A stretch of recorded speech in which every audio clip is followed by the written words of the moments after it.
ስለዚህ ከምንም ነገር በፊት ኢንካውንተር ይቀድማል ብዬ አምናለሁ። ጌታ ኢየሱስ ክርስቶስ ሂዱ ወንጌልን ለዓለም ሁሉ ስበኩ አለ። ያንተ ዓለም ያለህበት ስፍራ ምን ማለት ነው? ለምሳሌ አንድ ተማሪ ከሆነ የእሱ ዓለሙ ትምህርት ቤቱ፣ አንድ ሰራተኛ ቢሮ ነው የእሱ ዓለም። ወንጌል የሚደርሰው ዓለም እሱ ነው። መጽሐፍ ቅዱሳችን ሲናገር እንደዚህ ይላል፣ የሁላችንንም በደል በእርሱ ላይ አኖረው ይላል። ተሰቃየ፣ ተጨነቀ፣ አፉንም አልከፈተም። ለመታረድ እንደሚነዳ ጠቦት ዝም አለ ይላል። ወዳጄ ኢየሱስ ክርስቶስ ዓለማትን የፈጠረ አምላክ እኔ እናንተን ለማዳን የኔና ያንተን የኃጢአት እርግማን ተሸክሞ በቀራንዮ መስቀል ላይ ተሰቅሎ ደሙን አፍስሶታል።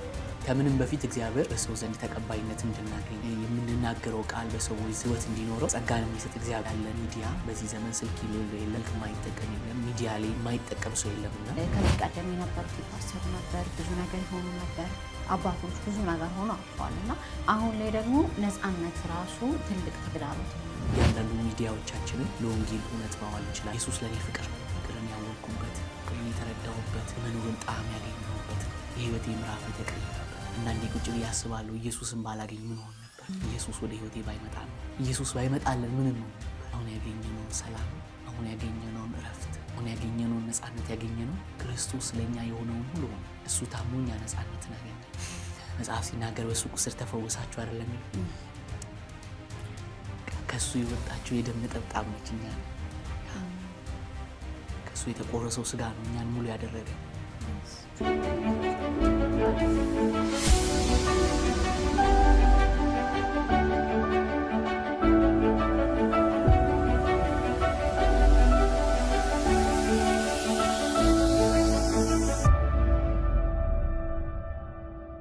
ሰላም ጤና ይስጥልን ክቡራን ተመልካቾቻችን፣ እንደምን ቆይታችኋል? ኢቫ ወጣቶች ፕሮግራማችን እነሆ አሁን ጀምሯል።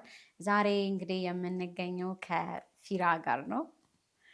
ወንጌል በሚዲያ ላይ በተለይም ደግሞ በቲክቶክ ገጽ ላይ ወንጌልን ሲሰራ በስፋት የምናውቀው ከእሱ ጋር ጥሩ ቆይታን የምናደርግ ይሆናል። እስከ ፕሮግራማችን ፍጻሜ ድረስ አብራችሁ እንድትቆዩ ጋበዝኩ። ፊራ እንኳን ደህና መጣ። እንኳን ደህና ቆይሽ። ወንጌል ላይ ነው በስፋት የምትሰራው እና ውልደትህ እድገትህ ምን ይመስላል?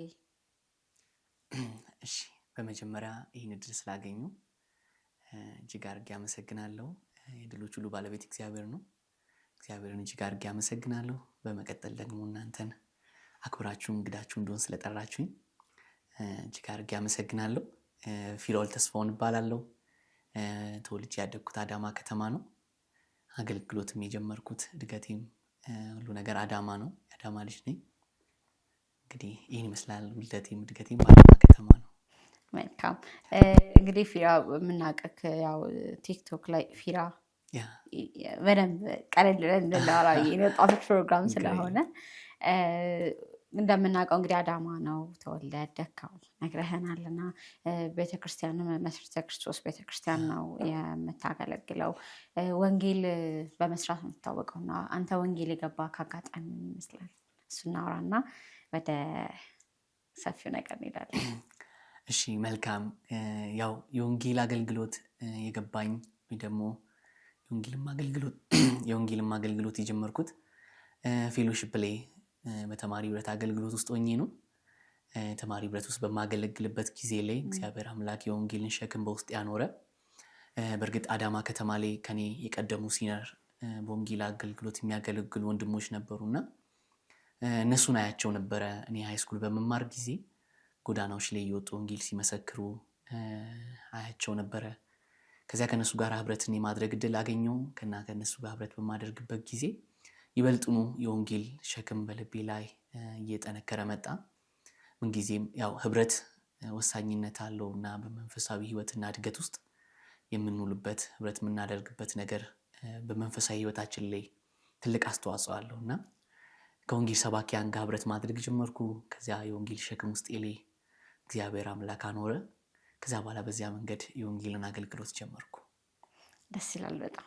እግዚአብሔር ይመስገን። ያ እንዳልከው ነው።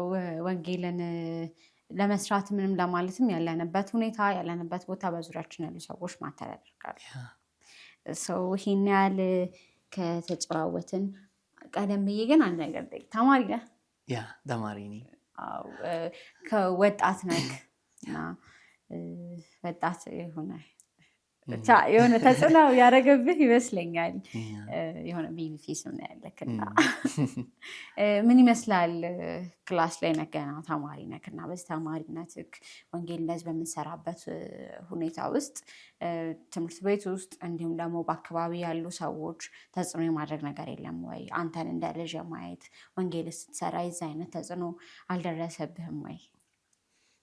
እግዚአብሔር ይመስገን። ያው ጸጋን የሚሰጠው እግዚአብሔር ነው። በሰው ፊት ሞገስን የሚሰጠው እግዚአብሔር ነው እና እንድንሰማ እንድንደመጥ የሚያደርገው እግዚአብሔር ነው እና መጽሐፍ ቅዱስ ኤርሚያስ ገና በብላቴንነት ጊዜው እግዚአብሔር መጣና ከእናት ማፀን ሳለ ለይቼሃለሁ፣ አውቄሃለሁ፣ ነቢይ ትሆናለህ ሲለው ኤርሚያስ የተናገረው አንድ ነገር ነበር። እኔ ብላቴና ነኝ፣ አንደበተ ኮልታፋ ነኝ፣ መናገር አልችልም ሲለው እግዚአብሔር ቃሌን በአፋ አኖራለሁ አለ እና ከምንም በፊት እግዚአብሔር ያው በሰው ዘንድ ተቀባይነት እንድናገኝ የምንናገረው ቃል በሰዎች ዘንድ ህይወት እንዲኖረው ጸጋን የሚሰጥ እግዚአብሔር ነው እና ጸጋን የሰጠኝ እግዚአብሔር ነው። ያው ትንሽ ቻሌንጅ ይኖራል በአካባቢ፣ በቤተሰብ፣ እንደገና በትምህርት ቤት ማቅጣጫ ሁሉም ጊዜን የሚፈልጉ ነገሮች ስለሆኑ ትንሽ ቻሌንጅ አለው። ግን እግዚአብሔር ይመስገን በዛ ውስጥ አልፌ የወንጌልን እውነት እያገለገልኩ እገኛለሁ። ደስ ይላል በጣም። ለምን የጠየኩ ተመልካቾች ምን ሀሳብ የሚጋሩ ይመስለኛል። ሚዲያ ላይም ስናይክ እንደውም በአካል ተለቅ እና እንደዚህ ብዙ ጊዜ አልተለመደም። የምናያቸው ሰዎች ወንጌል የሚሰሩ ሰዎች ትላልቅ ሰዎች ናቸው እና ምናልባትም ሸምገል ያሉ ሁለት አይነት ጸጉር ያወጡ ምናምን ናቸው እና እንደዚህ በወጣትነት ደስ ይላል በጣም እና ጌታ ይባርክ። አሜን። ወንጌል ላንተ ምንድን ነው? ወደ ጨዋታችን እንግባና ወንጌል ላንተ ምንድን ነው? እሺ እኔ ወንጌልን የምረዳው ያው መጽሐፍ ቅዱስ ታላቁ ተልእኮ ወንጌል ነው። መጽሐፍ ቅዱሳችን ወደፊትም ወደ ኋላም ብንሄድ መጽሐፍ ቅዱስ ብናገላብጥ ልንረዳ የምንችለው አንድ እውነት ቢኖር እግዚአብሔር አምላክ ለሰው ልጆች ያለውን ፍቅር የገለጠበት መንገድ ነው እና ያም ደግሞ ወንጌል ነው። ጌታ ኢየሱስ ክርስቶስ ከሰጠው የመጨረሻ ትእዛዛት መካከል ሂዱ ወንጌልን ለፍጥረት ሁሉ ስበኩ የሚል ታላቁ ተልእኮ ነው። ሲቀጥል ደግሞ ኤፌሶ መጽሐፍ ምዕራፍ 1 ቁጥር 10 ላይ ሐዋርያው ቅዱስ ጳውሎስ በመልእክቱ ሲናገር የእግዚአብሔር የመጨረሻው ዘመን ፕሮግራሙ በሰማይ ያለውን በምድር ያለውን በክርስቶስ የመጠቅለል እንደሆነ መጽሐፍ ቅዱሳችን ይናገራልና ወንጌል የእግዚአብሔር የልቡ አጀንዳ ነው፣ የልቡ ሐሳብ ነው እና ሰዎች በክርስቶስ ኢየሱስ አማካኝነት የዘላለምን ሕይወት የሚያገኙበት ብቸኛ መንገድ ነው ወንጌል እና ወንጌል ለኔ ደግሞ ወንጌል ፐርሰናሊ ደግሞ እኔ ወንጌልን የምረዳው እንዴት ነው? ወንጌል ለተነካንበት ፍቅር የምንሰጠው ምላሽ ነው ብዬ አምናለሁ እና ይህንን ጉዳይ ከዚህ በፊት ብዙ ጊዜ እናገረዋለሁ። አንዳንድ ጊዜ መጽሐፍ ቅዱስ ላይ ማየትሽ ከሆነ ጌታ ኢየሱስ ደቀ መዛሙርቱን ሁለት አድርጎ ላካቸው ይላል።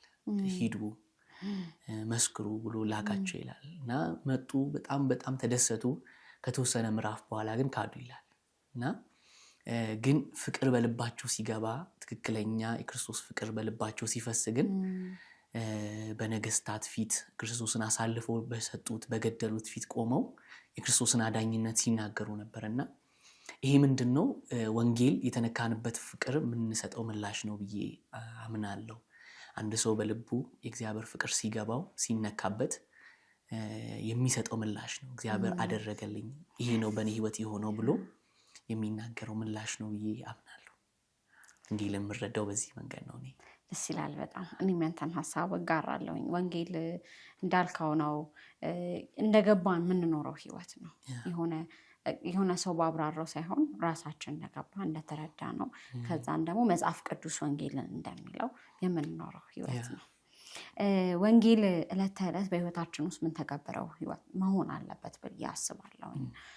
ቀደምም እንዳልከው ለአንተ የክርስቶስን ፍቅር የምትረዳበት መንገድ ነው እና ህይወት በየጊዜው እንዴት ነው በህይወታችን ውስጥ ወንጌልም መስራት የምንችለው? ያ ማለት አሁን ለምሳሌ አንተ አደባባይ ላይ ወጥተህ ወንጌል እንሰራለህ፣ ወደሱ እንመጣለን። ግን በህይወት ወንጌል መሰራት አለበት ብዬ አስባለሁ።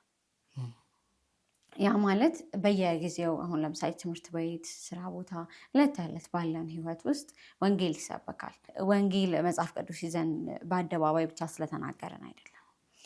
ነገር ግን ለሁሉም የሚሆን የሚካፈል የሚቆረስ ከእንደገና ደግሞ የሚተገበር የሚኖር ህይወት ነው ብዬ አምናለሁ። እኔ ሰው አንተ እንዴት ትረዳዋለህ? ሰው እንዴት ነው ዕለት ተዕለት በህይወት ውስጥ ወንጌልን መስራት አለበት ብለህ ታምናለህ? መልካም። ያው እግዚአብሔር ካስተማሪ ነገሮች አንዱ ከዚህ ቀደም እንዳልኩሽ አንቺም እንዳልሽው ወንጌል አደባባይ ላይ ቆሞ መመስከር ብቻ ይመስለኝ ነበር እና እግዚአብሔር አንድ ነገር ካስተማሪ ነገር አንዱ መጽሐፍ ቅዱስ ሮሜ መጽሐፍ ምዕራፍ 14 ቁጥር 6 ላይ ጳውሎስ በሮሜ ላሉ ሰዎች አንድ ነገር ይነግራቸዋልና ከእናንተ መካከል ለራሱ የሚኖር ደግሞም ለራሱ የሚሞት የለም ብሎ ነገራቸው እና ብትበሉ በጌታ ስም ብሉ፣ የማይበላም በጌታ ስም አይብላ እና ሲጠቀልለው ከእናንተ መካከል ለራሱ የሚኖር ለራሱም የሚሞት የለም ማለትና ምን ማለት ነው? ሰው ልጅ በምድር ላይ የሚኖረው ህይወት በጠቅላላ ለጌታ ነው ማለት ነው። ስለዚህ ብንሰራ ለጌታ ነው፣ ብንማር ለጌታ ነው፣ እያንዳንዱ የህይወት ምዕራፋችን ለጌታ ነው ማለት ነው እና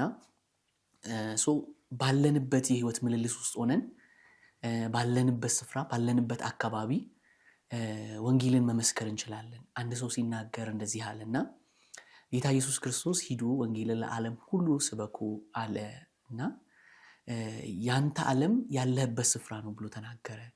ምን ማለት ነው? ለምሳሌ አንድ ተማሪ ከሆነ የሱ ዓለሙ ትምህርት ቤቱ ነው አለ።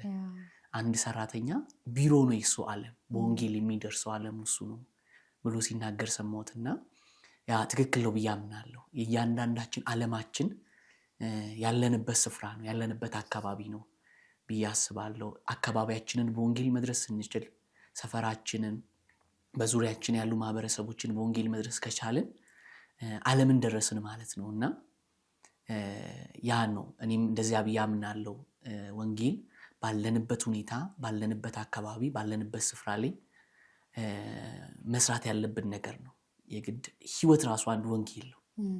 የምንመላለሱ ህይወት ራሱ ሰዎችን አትራክት የሚያደርግ የሚስብ መሆን አለበት ብዬ አምናለሁና ስለዚህ የግድ ሰዎች አደባባይ ላይ ቆመው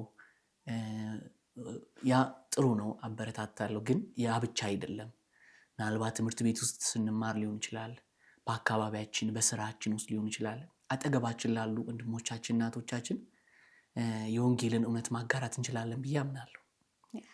ስለዚህ ወንጌል ከአካባቢ ነው፣ ወንጌል ከቤተሰብ ነው፣ ወንጌል ካለንበት ስፍራ ነው የሚጀምረው ብዬ አምናለሁ።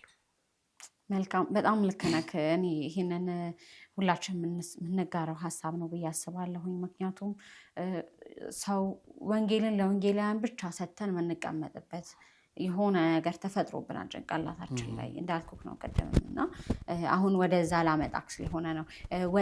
ወጣት ሆኖ ወንጌልን መስበክ፣ ወጣት ሆኖ እንደዚህ አይነት ቦታ ላይ መገኘት የሆነ እንደ ኋላ ቀር እንደማይገባው ነገሮችን እንደማይረዳ ወይም ደግሞ ህይወት እንዳልገባው ተደርጎ ሲታይ ይስተዋላል እና ኢቨን ቤተክርስቲያን ውስጥም እንደውም አሁን ጥሩ እየተለመደ መጣ እንጂ አብዛኛው ወንጌል የሚሰሩ ሰዎች እንዳልኩ ትላልቅ ናቸው። አብዛኛው ጀምር ወንጌላውያን ናቸው፣ ካልሆነ ደግሞ ትላልቅ ሰዎች ናቸው እና ወጣቶች ወንጌል መስራት አለባቸው። ወንጌል እኔ መስራት አለብኝ፣ ወንጌል አንተ መስራት፣ ሁላችን ወንጌል መስራት አለብን እና ከዚህ ነገር አንጻር ጥሪውን ተቀብለ ወደ ተግባር መግባት አልከበደህም ወይ? ለወጣቶች ትምህርት ይሆናል ብዬ ስላሰብኩኝ ነው። እና ለወጣቶች ምን አይነት መልእክት አለክ? መልካም። ያው አንዳንድ ጊዜ እንደዚህ አይነት ውሳኔዎችን ለመወሰን በህይወታችን ላይ ይከብደናል። አንዳንድ ጊዜ ውስጣችን ላይ ፍላጎት ይኖራል። ብዙዎቻችን አሁን ብንጠየቅ ውስጣችን ላይ ወንጌልን የመስበክ ፍላጎት አለን። ግን ወስኖ ለመሄድ ወስኖ ለመስበክ ወስኖ ውስጣቸውን ያለውን እውነት አጠገባቸው ላለው ጓደኛ ለማጋራት ብዙ ጊዜ እንቸገራለን፣ እንፈተናለን። እኔም ባለፍኩባቸው ጊዜያቶች ውስጥ አንዳንድ ጊዜ ያሸማቅቃል።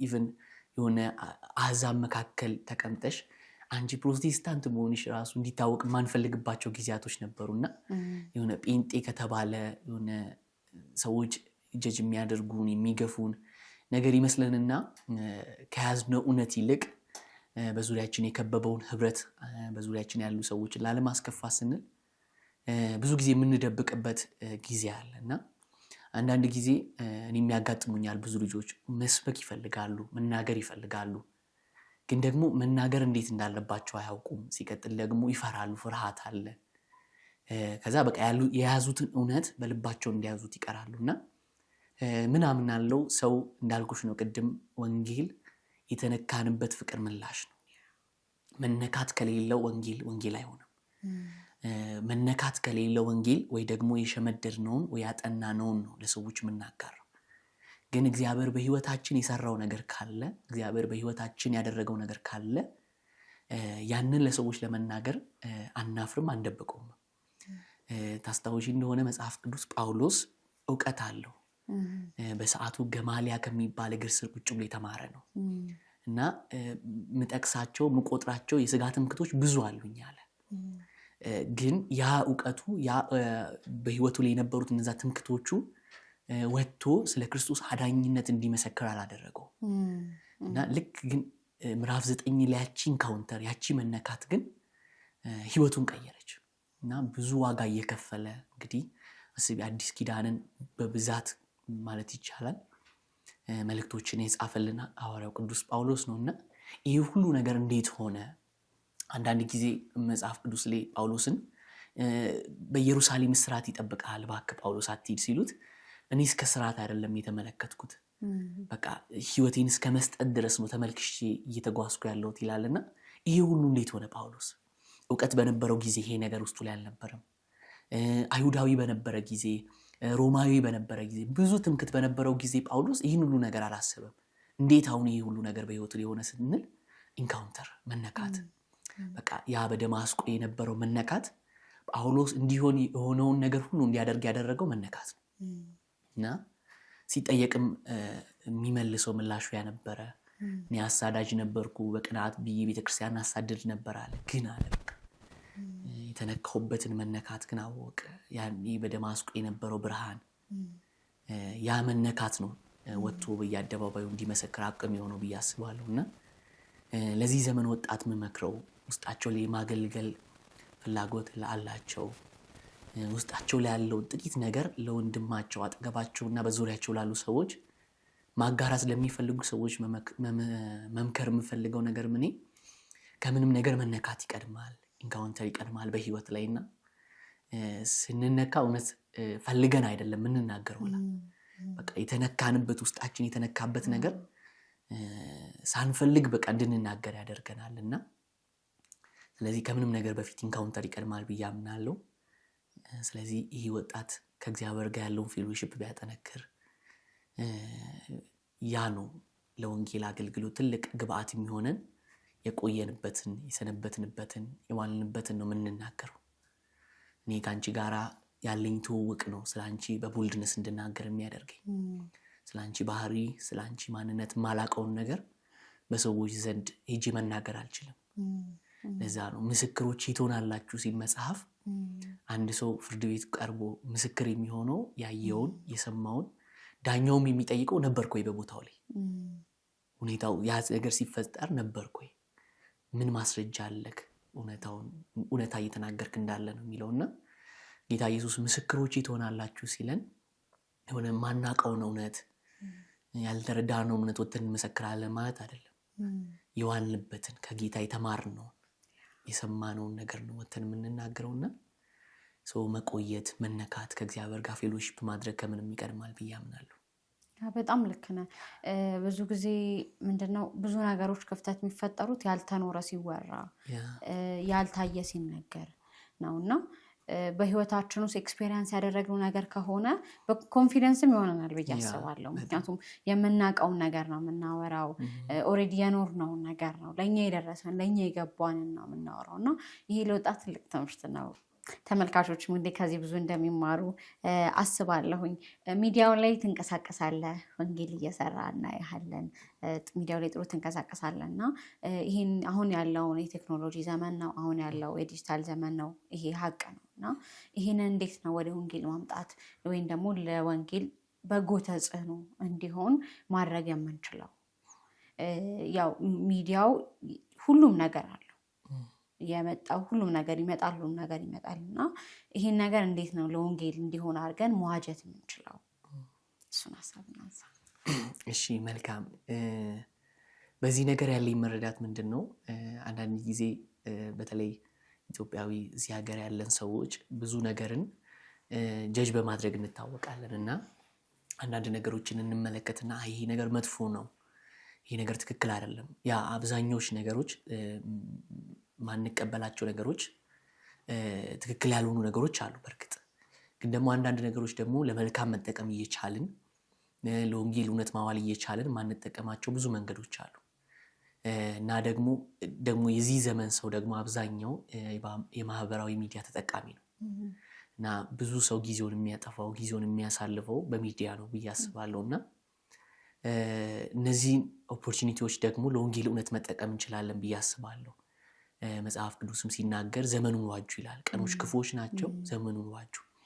ስለዚህ የትኛውም ቀን መልካም ሆኖ አልተቀመጠም። በቃ ቀኖች ሁሉ ክፉዎች እንደሆኑ ይናገራል መጽሐፍ። ግን ዘመንን መዋጀት የራስ ማድረግ ግን የኛ ድርሻ ነው እና ዘመንን መዋጀት ማለት ደግሞ ለምሳሌ በቀን ውስጥ የተለያዩ ተግባሮች አሉ።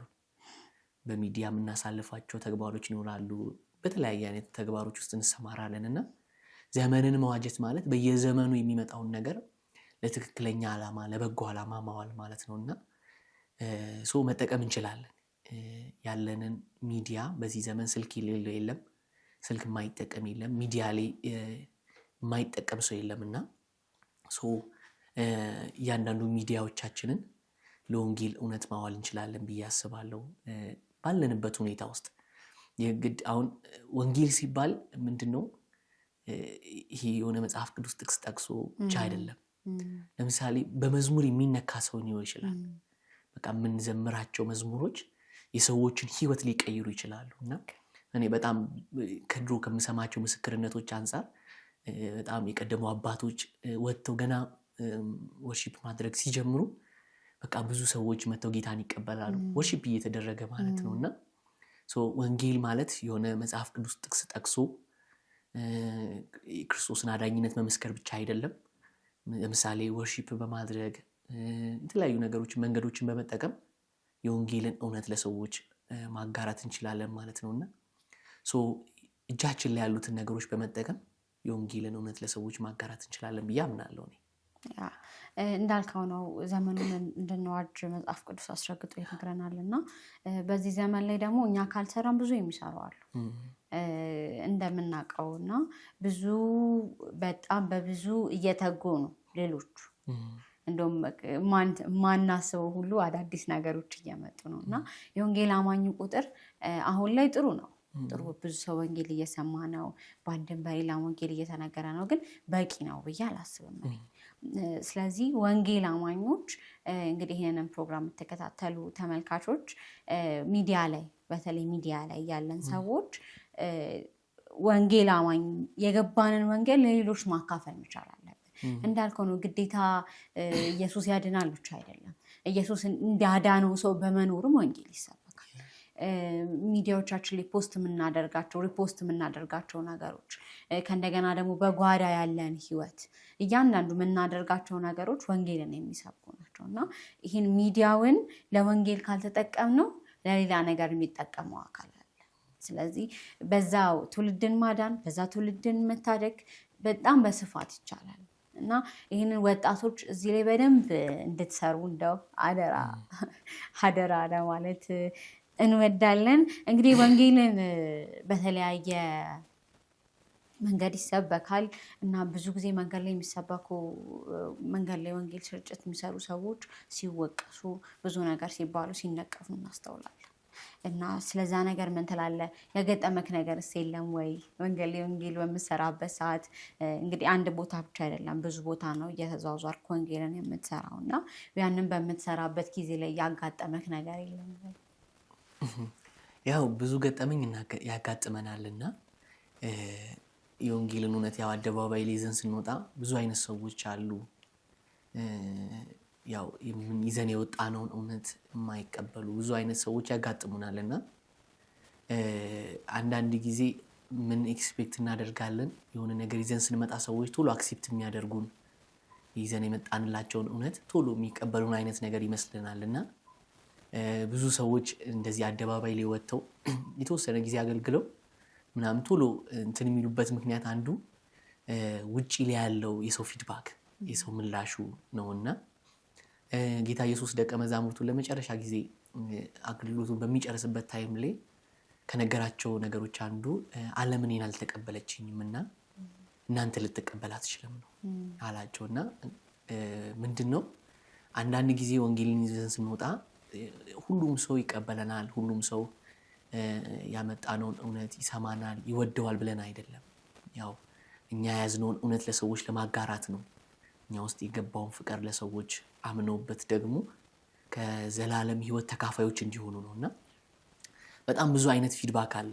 ጎዳና ላይ የሚናገር ሊኖር ይችላል የሚሰድብ ሊኖር ይችላል አልፎ ተርፎ የሚማታም ሊኖር ይችላል እና ባሳለፍኳቸው ጥቂት የወንጌል አገልግሎቶች ውስጥ እንደዚህ አይነት አጋጣሚዎች ያጋጥመውኝ ያውቃሉ ብዙ ሰዎች ለምሳሌ አደባባይ ላይ ዱላ አንስተውብን መተውን ያውቃሉ ምናምን በጣም ብዙ ጊዜ ማለት ነውና ያው ይሄ ነገር ያጋጥማልና እኛ ጋር ያለው ብርሃን ነው ምናበረው በጨለማ ላይ ነው ስለዚህ ጨለማ ላይ ደግሞ ብርሃን ይዘን ስንመጣ ደግሞ ብዙ ማይቀበሉ ሊኖር ይችላል እና ብዙ ፈተና ሊኖር ይችላል ብዙ ችግሮች ሊያጋጥመን ይችላል ብዙ ቻሌንጆች ሊኖሩት ይችላሉ ግን አንድ ነገር መረዳት ያለብን ነገር ክርስቶስ በመድር ላይ ተመላለሰ ጊዜ ክርስቶስን አልተቀበለችም ይቻላል ክርስቶስን አላስተናገደችም ይቻላል ጻድቅ የሆነ አምላክ በስጋ ሰውነት በምድር ተገልጦ ብዙዎች አልተቀበሉትም ስለዚህ ክርስቶስን ያልተቀበለች ዓለም ደግሞ እኛን ቶሎ ታስተናግደናለች ማለት ብለን ማሰብ አንችልምና ስለዚህ ከኛ የሚጠበቀው የያዝነውን እውነት ለሰዎች ማጋራት ነውና መከራዎች ይኖራሉ ቻሌንጆች ይኖራሉ ያው ይሄንን ስናገር ትውልድ ውስጥ ያለውን ነገር ለማሸርሸር ወይ ደግሞ የሆነ ፈተና አለው በቃ ይሄ ነገር ብሎ ወደ ኋላ እንዲያፈገፍጉ ሳይሆን ምንድነው አንዳንዴ የሆነ ነገር ኤክስፔክት አድርገሽ መተሽ ያንን ኤክስፔክት ያደረግሽው ነገር ሳታገኝ ስትቀሪ ልባቸው ይወርዳል እና የሆነ ሰው መንገድ ላይ ሲናገረን ምናምን ምናልባት ልባቸው እንዳይወርድ እንደዚህ አይነት ነገሮች ሊያጋጥሙ ይችላሉ ግን ይሄ ነገር እንድታልፊ የሚያደርግሽ አሁንም ሙሉ ነው ቆይታ ነውና ልክ ዛጋ የቆየሽበትን ነገር ስለሆነ ይዘሽ መተሽ የምትናገሪው የቆየንበት ዓለም ደግሞ ምንጊዜም ያሸናፊ ነው ጌታ በቃ እኔ ያሸንፋለሁ እናንተም ታሸንፋላችሁ ያለው ስለዚህ ብዙ ቻሌንጅ ይኖራል ብዙ መከራ ሊኖር ይችላል ግን በመከራ ውስጥ ጳውሎስ እንዳለ በሙሉ ደስታ አለ ቢሆንልኝ በሞቱ መስለው ዘንድ ይያለ አሁን ያለፍኩበትን እንደምንም ነው የምቆጥረው አለ ምንም አይደለም ግን ቢሆንልኝ ቢሳካልኝ ደግሞ በሞቱ ብካፈለው አለ መከራውን ብካፈለው አለና ስለዚህ ይሄ ቅናት በውስጣችን ላይ ሊኖር ይገባል የወንጌልን እውነት ይዘን ወደ አደባባይ ስንወጣ መሰደብ አይደለም መመታት አይደለም ምንም አይነት ዋጋ በወንጌል ለመቀበል ራሳችንን አዘጋጅተን መውጣት አለብን ብዬ አምናለሁ መልካም ጥሩ ቆይታ እያደረግን ነው ያለነው እረፍት እናድርግና እንመለሳለን እንግዲህ ተመልካቾቻችን እናንተም በደንብ እየተማራችሁ ስለ ወንጌል እያወቃችሁ እንደሆነ ተስፋ እናደርጋለን ወንጌልን ለመስራት ልባችሁ እየተነሳሳ እንደሆነ ተስፋ እናደርጋለን በድጋሚ ቲንኪው ማለት ፈልጋለሁ እንግዲህ ተመልካቾቻችን እናንተም ደግሞ ዩቲዩባችንን ሰብስክራይብ ያደርጋችሁ ቲክቶካችንን ፎሎ ያደርጋችሁ ከኛ ጋር ጥሩ ቆይታ እያደረጋችሁ እንደሆነ ተስፋ እናደርጋለን ካፍታ ቆይታ በኋላ ተመልሰን እንገናኛለን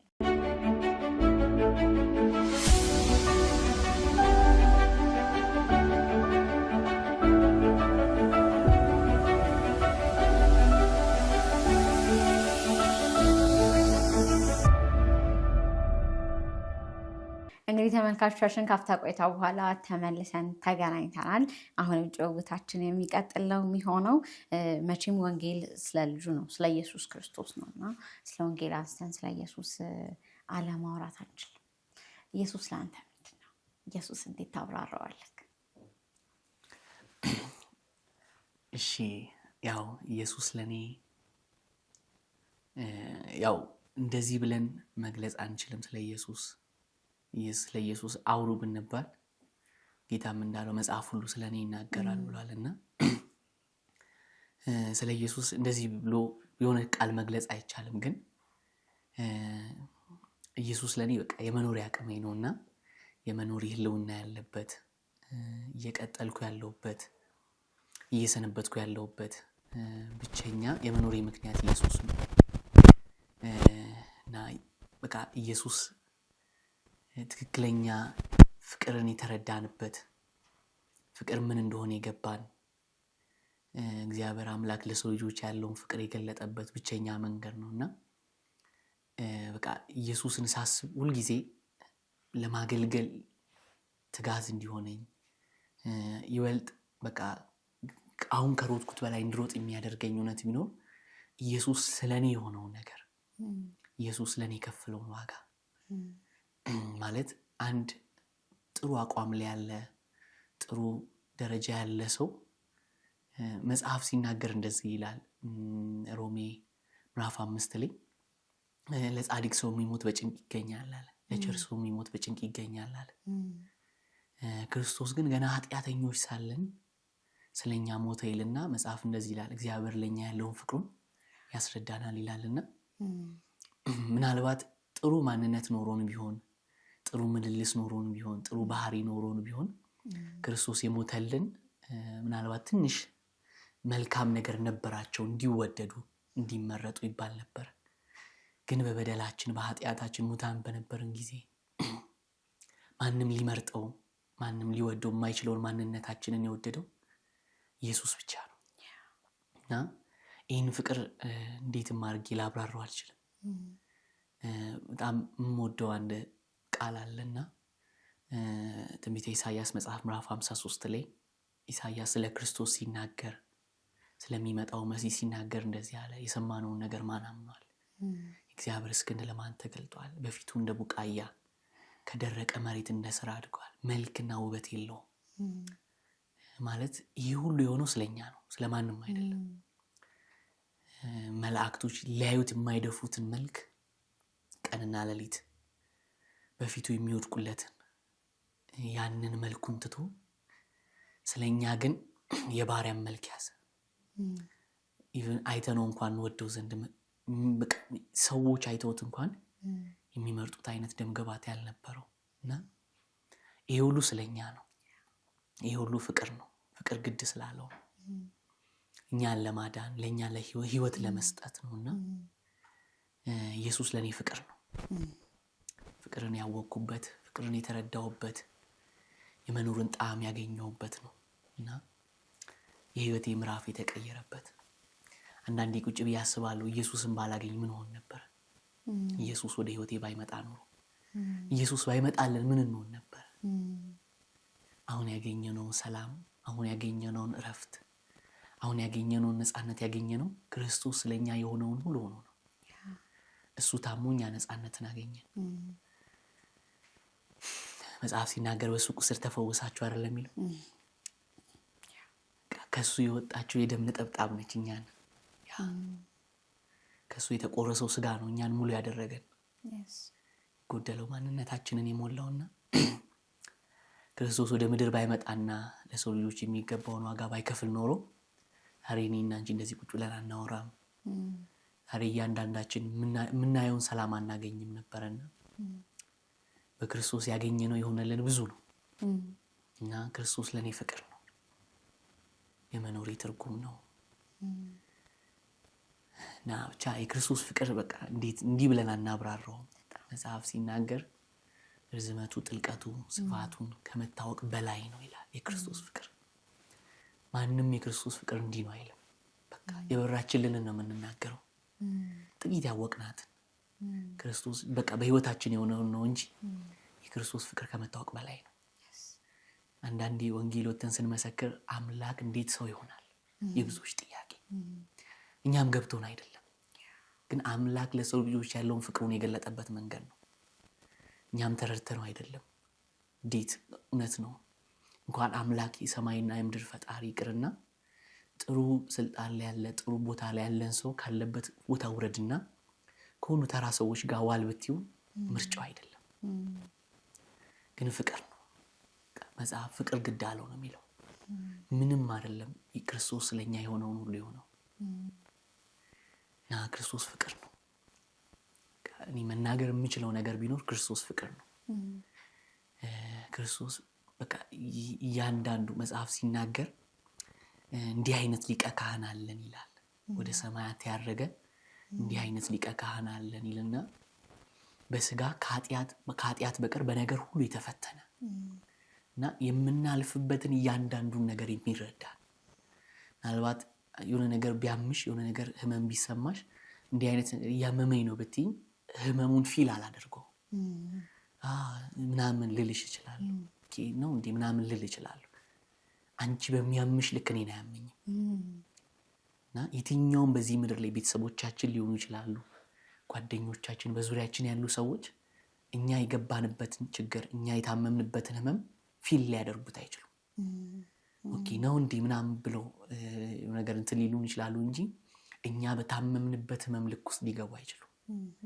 ግን መጽሐፍ እንደዚህ ይላል፣ እንዲህ አይነት ሊቀ ካህን አለን በስጋ ከኃጢአት በነገር ሁሉ የተፈተነ ከኃጢአት በቀር እና አሁንም ቢሆን በቃ ብንወድቅ ብንደክም እንደገና የሚያነሳን እጅ አለ፣ እንደገና የሚያበረታን እጅ አለና ክርስቶስ ለኔ ፍቅር ነው።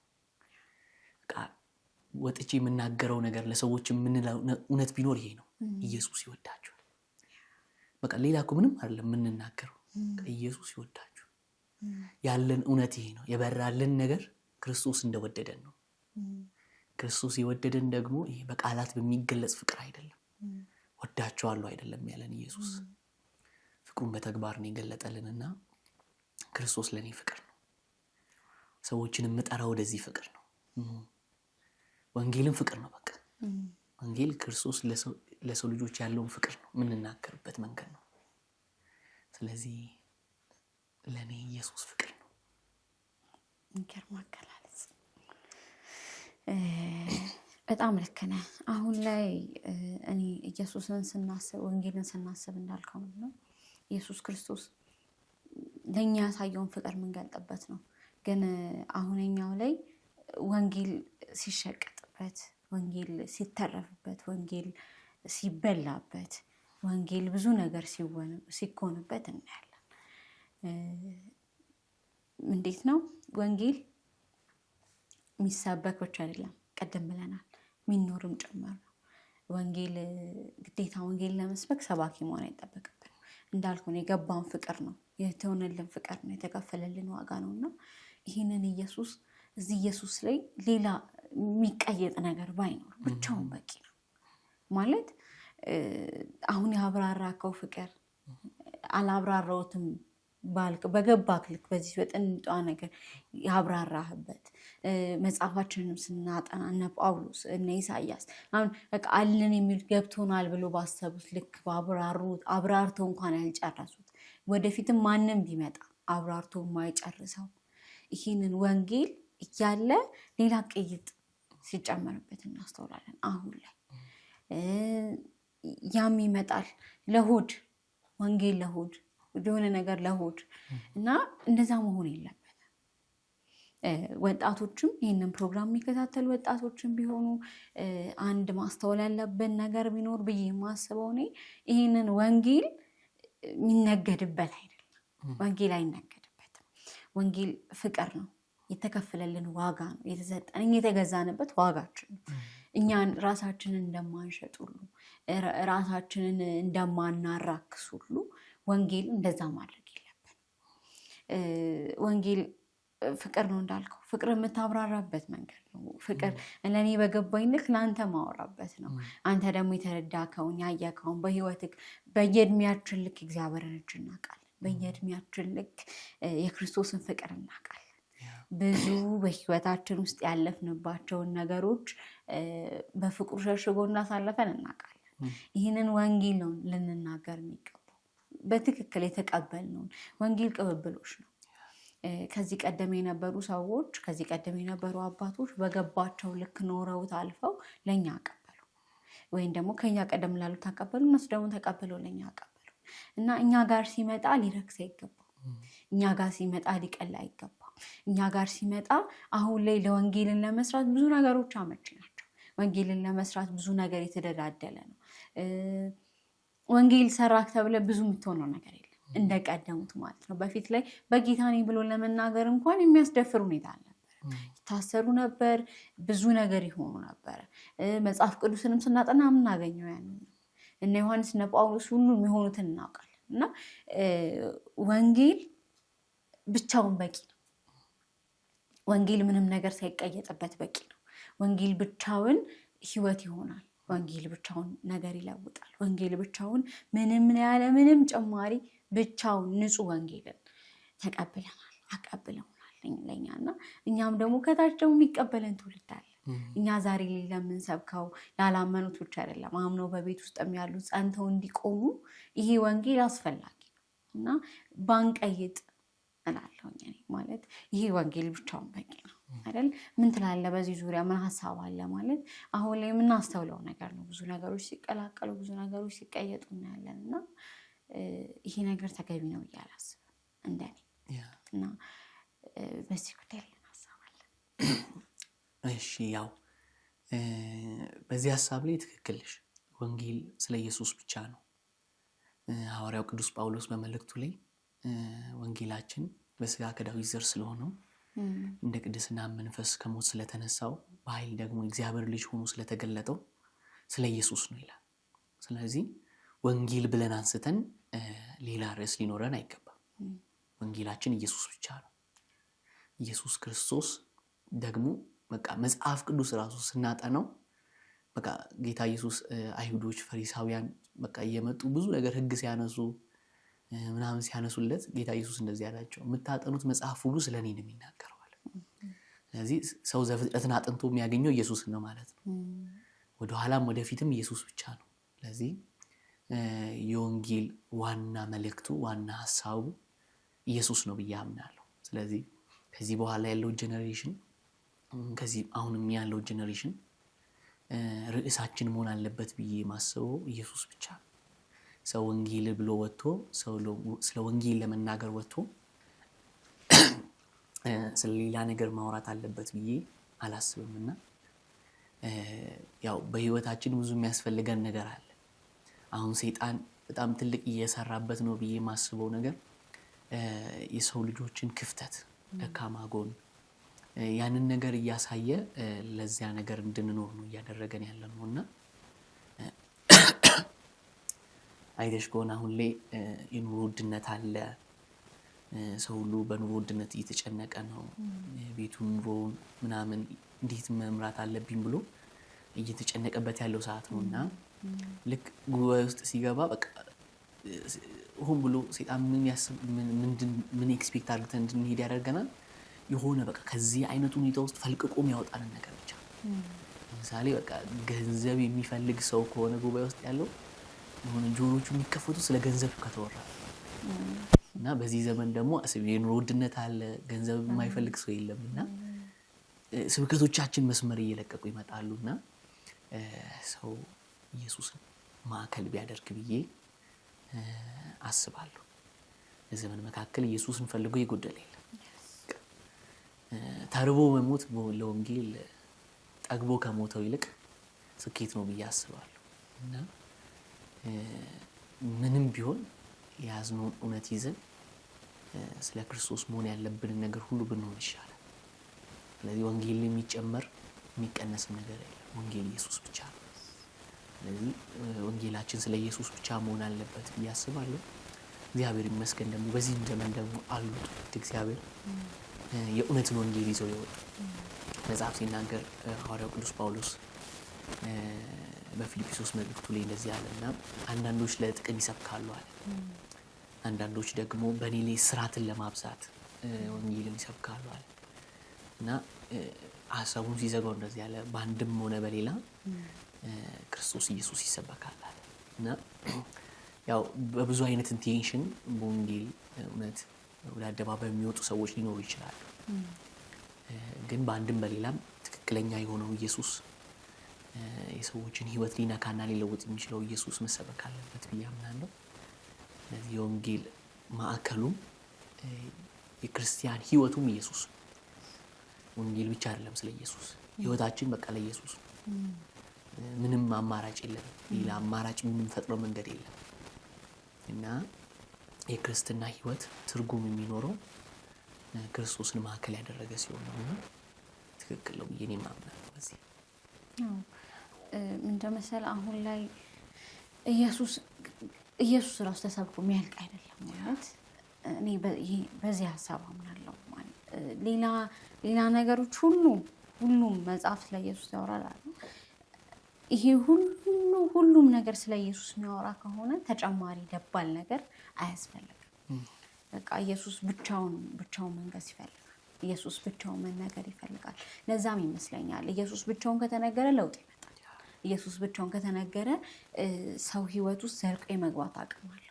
ንግግራችን ፓወርፉል የመሆን አቅም አለው። ኢየሱስ ብቻውን ከተወራ ኢየሱስ ብቻውን ስለዚህ ፍቅር ብቻ የሚወራ ከሆነ ምክንያቱም መወደድ የማይፈልግ የለም፣ መታቀፍ ማይፈልግ የለም፣ መያዝ ማይፈልግ የለም።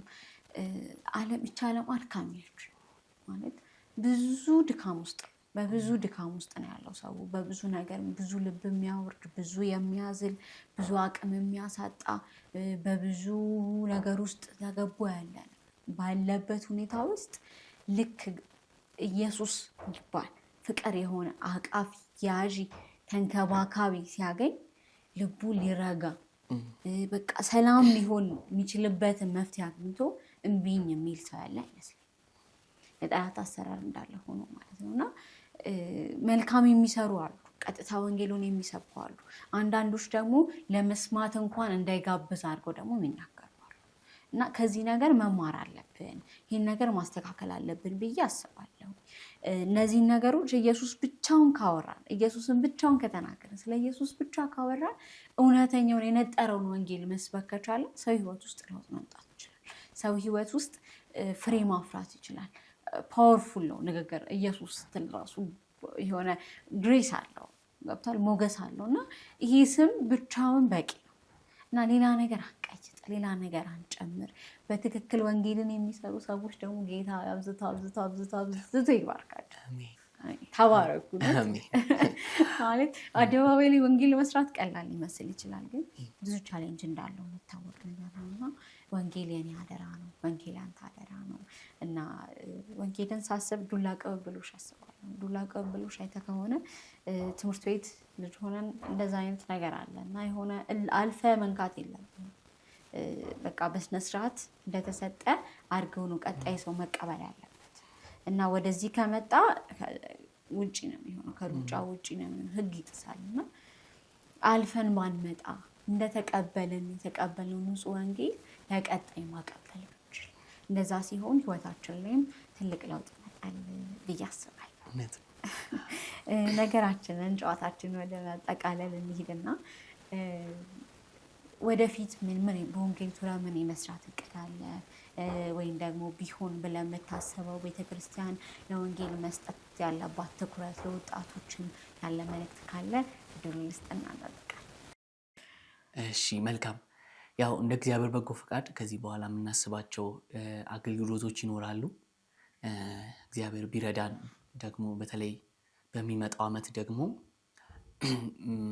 አንድ ነገር አምናለሁ፣ መጽሐፍም እንደሚናገር መከሩ ብዙ ነው፣ ሰራተኛው ግን ጥቂት ነውና የመከሩ ጌታ ሰራተኞችን ወደ መከሩ እንዲልክ ለምን ይላል መጽሐፍና ትውልድ ያስፈልገናል ለቤተ ክርስቲያን። አሁንም ይህንን የወንጌል እውነት በየአደባባዩ የሚመሰክር ትውልድ ጀነሬሽን ያስፈልጋል ብዬ አስባለሁና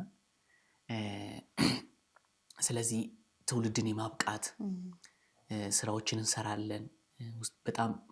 በጣም ብዙ እኔም የሚደርሱኝ ጥያቄዎች አሉና ወንጌልን መስበክ ይፈልጋሉ ወጣቱ፣ የወንጌልን እውነት በየአደባባዩ ይዞ መውጣት ይፈልጋል። ግን አቅጣጫ የሚያሳየው ጋይድ የሚያደርገው ሰው በዙሪያው የለምና ለቤተ ክርስቲያን ማስተላለፍ የምፈልገው መልእክት ምንድን ነው?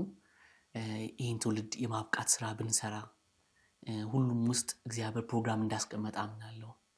የትኛውም ሰው ያለ እግዚአብሔር ፕሮግራም ወደዚች ምድር አልመጣምና ወጣቶቻችን ትውልዶቻችን ባሉበት ሁኔታ ውስጥ የወንጌልን እውነት ማጋራት የሚችሉበትን አቅም ብንፈጥር በእነሱ ላይ በየትኛውም ሁኔታ ውስጥና በየትኛውም ቻሌንጅ ውስጥ ቢያልፉ የያዙትን እውነት ይዘው የሚያስቀጥሉ፣ ቅድም ብለሻል አባቶች ይህንን ወንጌልኛ ጋር ያደረሱት በብዙ መከራና ቻሌንጅ ነው። እና አባቶች ላይ ደረሰው ሩቧኛ ላይ ብትደርስ እንዴት ነው መቀጠል እንችላለን ወይ? ይህንን እውነት ይዘን እውነት አንዳንድ ጊዜ ቴስቲሞኒዎችን ሰማለው ሚዲያ ላይና በቃ አባቶቻችን የከፈሉትን ዋጋ ስሰማ በጣም ነው በቃ ያ ሩቧ በሙሉ አይደለም በሩቧ በእኛ ህይወት ላይ ብትደርስ እንዴት ነው እንችላለን? ስለዚህ ይህንን ማንነት በትውልድ ላይ ብንገነባ ቤተክርስቲያን ትኩረት ብትሰጥ በዚህ ትውልድ ላይ በዚህ ጄኔሬሽን ላይ ያው ትውልድ ላይ ትኩረት የላትም ሳይሆን ከመጪውም ጊዜ በላይ ይህንን ነገር ብዙ ቦታ እናገረዋለሁ። አሁንም መናገር የምፈልገው ነገር ይሄ ትውልድ የነገ ሀገር ነው። ይሄ ትውልድ የነገ ቤተክርስቲያን ነው። ወደድንም ጠላንም ነገ የቤተክርስቲያን መሪዎች የሚሆኑት ነገ በሀገራችን ላይ ትልልቅ አመራር ዘርፎች ላይ የሚቀመጡት ይሄ ትውልድ ነው። ዛሬ ላይ ምናልባት ሲቀልድ ሲጫወት የሆነ ነገር ሲያደርግ እንደ ቀልድ የምናየው ትውልድ ነገ ጊዜው ይመጣና ወይ ቤተክርስቲያን መሪ ይሆናል ወይ ደግሞ የሆነ አመራር ላይ መቀመጡ የማይቀር ነውና ስለዚህ አሁን ላይ የተገነባ ማንነት ከሌለ አሁን ላይ እግዚአብሔርን የሚፈራ በጽድቅ በቅድስና የሚኖር ማንነት ከሌለ ነገ ላይ ማምጣት አንችልም። እና አንዳንዴ ሀገሬ ሰው ምን ይላል ገና ችግኝን በተከልክበት ጊዜ ነው ተንከባክበ ትክክለኛ ቅርጽ ይዞ እንዲሄድ ማድረግ ያለብክ። አድጎ ተጣሞ ካደገ በኋላ ላቃናው ካልክ መስበር ነው። እና የተንጋደደን ዛፍ ላቅ ነው ካል መስበር ነው። በቃ ምንም ቆርጦ መጣለው ወይ? ስለዚህ አሁን ካለንበት ከዚህኛው እድሜ ጀምሮ ክትትል ቢደረግ በዚህ ወጣት ላይ ትኩረት ቢሰጠው ይሄ ወጣት ትልቅ አቅም አለው በውስጡ ትልቅ የማገልገል ፍላጎት አላቸው እያንዳንዳቸው ወጣት ውስጥና ስለዚህ ይህንን መልእክት ማስተላለፍ ፈልጋለሁ። እግዚአብሔር ደግሞ ይረዳናል። አንድ ላይ ሆነን ደግሞ በምድራችን ላይ ትልቅ ተጽዕኖ እናመጣለን ብዬ አምናለሁ። እግዚአብሔር አምላክ ትውልድን አላሳጣንም።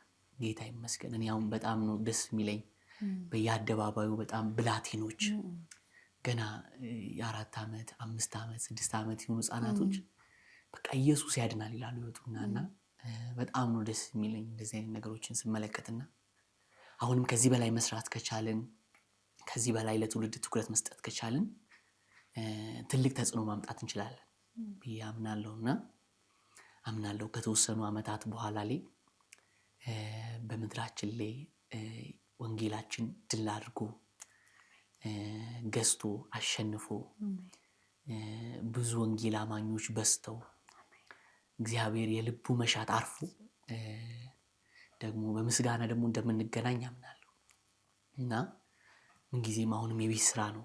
በጣም ብዙ መሰራት አለበት። ወንጌል ገና ነው። አሁን ገና ነው በጣም። ስለዚህ ትውልድን ማበረታታት እፈልጋለሁ።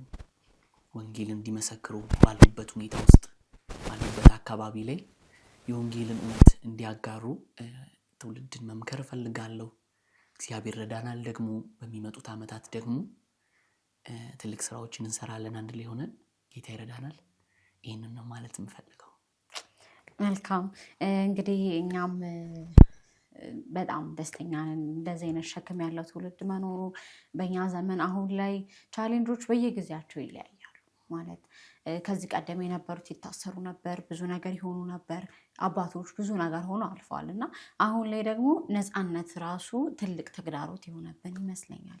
ለወጣቱ አሁን ላይ ትልቅ ተግዳሮት ነው ብዬ የማስበው አሁን ላይ ላለን ትውልዶች ነፃነታችን ይመስለኛል።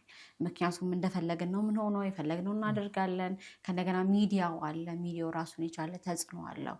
ቅድም እንዳወራ ነው ለመልካም ነገር ማዋጀት ካልቻልን በዛኛው ዓለም በደንብ እየቀጠቀጠ እየሰራ ያለውና ስለዚህ እኛ ያለንን ነፃነት እንደ ቻሌንጅ ሳይሆን እንደ መልካም ጎን ተጠቅመን ወንጌልን ማዳረስ አለብን። ወንጌል ያልሰሙ በጣም ብዙ ሰዎች አሉና ገና ውቅያኖስን በማንኪያ ነው እያረግን ያለነውና በብዙ ወንጌል የኔም አደራ ያንተ አደራ፣ ተመልካቾች ያንተ ያንቺ የሁላችንም አደራ ነውና ይሄንን ወንጌል ለሌሎች እንድናደርስ ልባችን በደንብ እንደተነሳሳ አስባለሁ።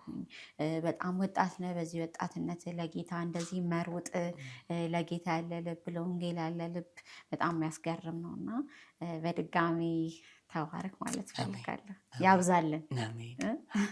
ይጨምርልን። እንደጀመርከው እንግዲህ ፍጻሜም እየበዛ እየሰፋ እንዲሄድ ጸሎታችን ነው። ክቡራን ተመልካቾቻችን እንግዲህ ከፊራኦል ጋር የነበረን ቆይታ እስካሁን የተከታተላችሁትን ይመስል ነበር። ስለ ወንጌል አንስተን ብዙ ተጨዋውተናል። እናንተም ብዙ እንደተማራችሁ ተስፋ አደርጋለሁ። እንግዲህ ወንጌል አደራ ነው። እንደ ባል አደራ እንድንኖር ጌታ ይርዳን ማለት እፈልጋለሁኝ። ይሄ አደራ እንግዲህ ለእኔ ብቻ አይደለም፣ ወይም ለፊራኦል ብቻ አይደለም፣ ወይም ደግሞ ለወንጌላውያን ብቻ አይደለም፣ ለሁላችንም የተሰጠ አደራ ነው። አደራችን እንድንወጣ በኢቫንጀሊካል ሚዲያ ስም አደራ ማለት እንወዳለን። እንግዲህ ክቡራን ተመልካቾቻችን እስካሁን የነበረን ቆይታ እስካሁን የተከታተላችሁትን ይመስል ነበር። በብዙ እንዳተረፋችሁበት፣ በብዙ እንደተጠቀማችሁበት ባለሙሉ ተስፋ ነን። አንድ ነገር አድርገን እንጨርሳለን።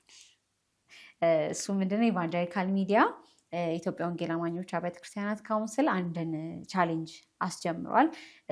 ያም ቻሌንጅ ምንድን ነው? በተለያዩ በፓስተር ቢኒያም ዋለ መዝሙር እኛስ የተሰቀለውን ክርስቶስን እንሰብከዋለን በሚልና ከእንደገና ደግሞ በኤፍሬም አለሙ ወንጌል አላፍርም የሚል ዘማሪ የተለያዩ ፎቶዎችን ወይም ደግሞ ቪዲዮዎችን እየሰራ ማህበራዊ ሚዲያችን ላይ እንድንለቅ ነው። ስለዚህ ተመልካቾችም ይህንን ቻሌንጅ እንድትቀላቀሉ ከወዲሁ እንጋብዛለን። እኛ ወደዛ እንሄዳለን። ከእናንተ ጋር የነበረን ቆይታ ይመስል ነበር። ሳምንት በሌላ እንግዳ የምንገናኝ ይሆናል። እስከዛ ድረስ መልካም ቆይታ።